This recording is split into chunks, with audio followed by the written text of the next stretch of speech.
Syedaralun, transaksi suap Wali Kota Bandung, Jawa Barat, Yana Mulyana, diduga menggunakan kode Everybody Happy dan nganter Musangking. Berikut informasi selengkapnya untuk Anda.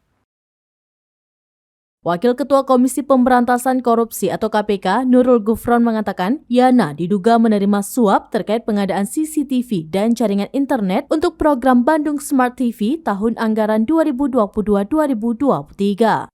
Menurut Gufron, program tersebut telah dicetuskan pada tahun 2018.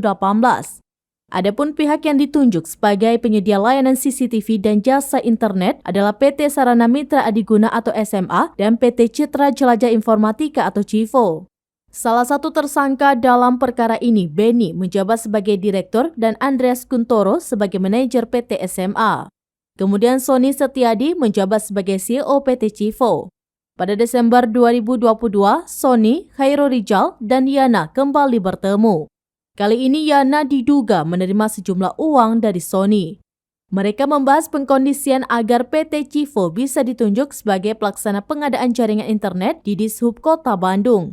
Setelah pertemuan itu, Kepala Dinas Perhubungan atau Kadishub Pemkot Bandung, Dadang Darmawan diduga menerima uang melalui Khairul Rijal. Dadang juga diduga menerima uang melalui Khairul Rijal yang bersumber dari Andreas selaku manajer PT SMA. Suap diberikan terkait perintah Dadang mengubah termin pembayaran kontrak pekerjaan jasa internet senilai 2,5 miliar rupiah dari 3 menjadi 4 termin.